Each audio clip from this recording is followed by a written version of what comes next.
அருமை தமிழர்களே, சிவகுமாரின் அன்பான வணக்கம். நம்ம நாட்டில் வாழ்த்துகிற பொழுது பல்லாண்டு வாழ்க அப்படின்னு வாழ்த்துவது நம்முடைய மரபு. யாராக இருந்தாலும் தீர்காயுசாக இருங்க, 100 ஆண்டு வாழ்க அப்படின்னு வாழ்த்துகிறோம். ஆனால் நாம் அப்படி வாழ்வதற்கு என்ன வழிமுறை அப்படின்னு பல பெரியவங்க சொல்லியிருக்கிறாங்க. சீனாவில் ஒரு மெடிக்கல் கான்ஃபரன்ஸு, அது இங்கிருந்து ஒரு டாக்டர் ஒருத்தர் போயிருக்கிறார். 100 ஆண்டு வாழ்வது எப்படி அப்படின்னு அவர் அந்த கான்ஃபரன்ஸில் பேசுகிறார். அப்படி சொற்பொழிவு ஆற்றுன்னு ஆத்துறாரு. அங்கே ஆடியன்ஸில் இருக்கிறவங்கெல்லாம் அப்படியே உட்காந்துருக்குறாங்க, கையை கட்டிக்கிட்டு சிவனேன்னு உட்காந்துருக்குறாங்க. எந்த கைத்தட்டலும் இல்லை, ஒரு சிரிப்பும் இல்லை. இவரு என்னென்னவோ கஜகர்ணம் பண்ணி பார்க்குறார், ஒன்றும் வேலைக்கு ஆகலை. பேசி முடிச்சுட்டு இறங்கி வந்து அங்கே இருக்கிறவங்கள்ட்ட கேட்குறாரு, என்னங்க 100 ஆண்டு வாழறதுக்கு எவ்வளோ அருமையான டிப்ஸுலாம் சொல்கிறேன், இவங்க என்னங்க அப்படியே உக்காந்துருக்குறாங்க, எந்த சலனமும் இல்லையே அப்படின்னார். அதுக்கு அவர் சொன்னார், சார் ஆடியன்ஸில் பெரும்பாலான பேர் 105, 106, 107 வயசு ஆனவங்க. அவங்ககிட்ட போய் 100 வயசு வாழறது எப்படின்றதெல்லாம் சொன்னால் எப்படி சார் எடுபடும்னு. அவங்களாம் ஏற்கனவே தாண்டிட்டாங்க அதை. சீனாவில் இன்னைக்கு கூட 100 வயது ஆனவர்கள்ன்றது சர்வசாதாரணன்றாங்க. அப்படிப்பட்ட ஆரோக்கியமான வழிமுறை ஏதாவது சொல்ல முடியுமா அப்படின்னு பார்த்தா நம்ம பெரியவங்க அதுக்கு வழி காட்டியிருக்கிறாங்க. நம்ம இன்னைக்கு அதற்கு நேர் எதிரான திசையில் போயிட்டுருக்கிறோம். அதனாலேயே சில நல்ல விஷயங்களை நினைவுபடுத்தினால் 100 ஆண்டு வாழ்கிறோமான்றது அடுத்தது.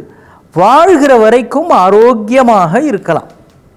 முதல்ல காலையில் எழுந்த உடனே தயவு செஞ்சு இந்த செல்ஃபோனுங்கிற பேரில் ஒரு குட்டி சாத்தான் இருக்குது பாருங்கள், அதை பார்க்காதீங்க. நிறைய பேர் காலைல எழுந்த உடனே அப்படி கையில் எடுத்து அதை உடனே பார்க்க ஆரம்பிச்சிடுறாங்க. என்ன பிரதமர்கிட்டையும் செய்தி வந்திருக்கா, இல்லை முதல்வர்கிட்டையும் செய்தி வந்திருக்குதா? அப்படியே இருந்தாலும் ஒரு 10 நிமிஷம் லேட்டானா ஒன்றும் அவங்க கோச்சிக்க போகிறது இல்லை. அதுவும் அதில் என்னென்னலாம் அக்கப்போர் உண்டா, பல்லு கூட தேக்க மாட்டான், செல்லு தேக்க ஆரம்பிச்சிடுறான்னு பட்டிமன்றத்தில் சொல்லுவாங்க. அந்த மாதிரி பண்ணிட்டு இருக்கிறாங்க. யாரோ யாருக்காகவோ இசை பெருசா பாட்டு பெருசா, ஏய் ரெண்டுமே நமக்கு வேணும். உனக்கு இசை பிடிச்சிருந்தா இசையை கேளு, பாட்டு பிடிச்சிருந்தா பாட்டு கேளு.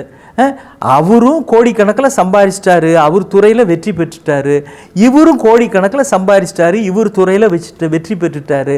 உங்களுடைய துறையில் நீங்கள் எப்போ ஜெயிக்க போகிறீங்க, நீங்கள் எப்போ சம்பாதிக்க போகிறீங்க, நீங்கள் எப்போ புகழடைய போகிறீங்க, இதெல்லாம் யோசிக்காமல் இவர் என்ன பண்ணிட்டாரு அவர் என்ன பண்ணிட்டாருன்னு காலையில் எழுந்த உடனே தயவு செய்து இப்படிப்பட்ட சமூக ஊடகங்கள் சோஷியல் மீடியாக்குள்ளே போகாதீங்க அப்படின்றாங்க. வேறு என்ன பண்ணுறது? எழுந்த உடனே குளிக்கிறது, இல்லைன்னா கொஞ்சம் யோகா, பிராணாயாமம், சில மூச்சு பயிற்சி, சில உடம்புக்கு தேவையான பயிற்சி, இதை செய்யுங்க.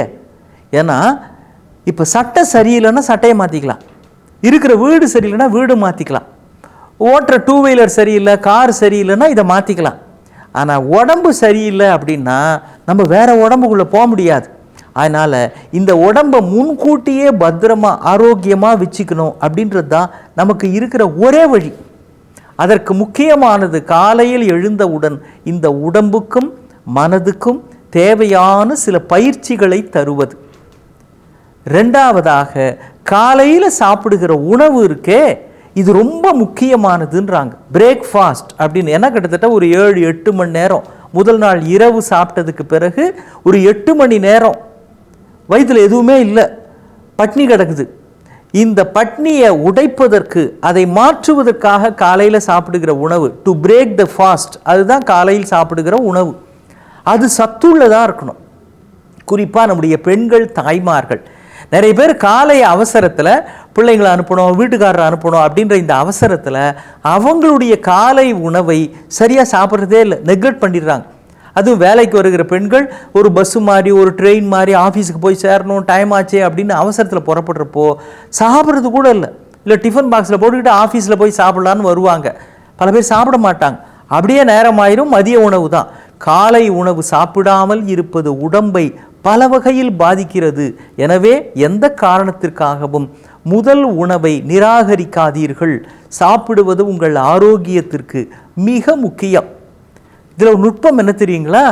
பல நாட்டு உணவு வகைகளெல்லாம் ஆராய்ச்சி பண்ணவங்க அருமையாக ஒரு விஷயம் சொல்கிறாங்க. என்னது? இந்தியான்னு ஒரு நாடு இருக்குது, அதில் தமிழ்நாடுன்னு ஒரு மாநிலம் இருக்குது. அங்கே பெரும்பாலான பேர் காலை உணவாக சாப்பிட்ற இட்லி வடை சட்னி இருக்கே, இதுதான் உடம்புக்கு தேவையான முழுமையான புரதம் மற்ற ஆற்றல்கள் நிறைந்த மற்ற தேவையான சத்து நிறைந்த கம்ப்ளீட் ஃபுட், முழுமையான உணவு அப்படின்னு உலக சுகாதார நிறுவனம் சொல்லுது. நம்ம இட்லிக்கும் சட்னிக்கும் அவ்வளோ மதிப்பு இருக்குது, உலகெல்லாம் கொண்டாடுது, நம்ம தான் அதை கொண்டாடலை. அப்போ அந்த உணவு காலையில் முடிஞ்சால் சாப்பிடணும், இல்லை ஏதாவது சாப்பிடணும், வயிற்ற பட்னி போடக்கூடாது. சரி, இதை விட முக்கியம் லைஃப்பில் டேக் இட் ஈஸி அப்படின்ற பாலிசி முக்கியம். எல்லாத்துக்கும் சில பேர் டென்ஷன் ஆவான். அட கிரிக்கெட் மேட்ச்சு எவனோ ஒருத்தன் பால் அடிக்கிறான், எவனோ ஒருத்தன் கேட்ச் பிடிச்சிட்டான், அறிவு இருக்கான், கேட்சை விட்டியே. ஏய், நீ சொல்கிறது என்ன காதில் உழப்போதா? இல்லை காதிலேயே விழுந்தாலும் கேட்ச் விட்ட பிறகு இனிமேல் ஏதாவது செய்ய முடியுமா? ரீப்ளே தான் பண்ணி பார்க்க முடியும். ரீப்ளே பண்ணி பார்த்து அதில் போய் கேட்ச் பிடிக்க முடியாது. எதுக்கு தான் டென்ஷன் படுறதுன்னு அவஸ்தை இல்லை, விவஸ்தை இல்லை. டேக் இட் ஈஸி பாலிசி, அருமையான ஒரு புத்த தத்துவம் உண்டு. என்ன தெரியுங்களா? எதுவும் கொஞ்ச காலம்தான். எப்படி? எதுவும் கொஞ்ச காலம்தான்.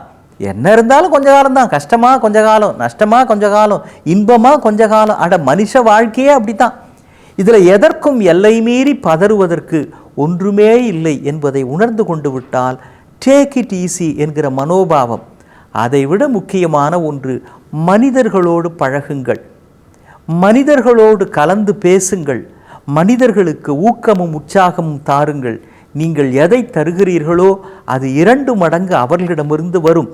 அன்பையும் நேசத்தையும் பிறருக்கு தருகிற பொழுது அவர்களிடமிருந்து நமக்கு கிடைக்கும். அன்பையும் நேசத்தையும் விட ஆரோக்கியத்திற்கு அற்புதமான மருந்து வேறு என்ன இருக்க முடியும்? மீண்டும் சந்திப்போம். வணக்கம்.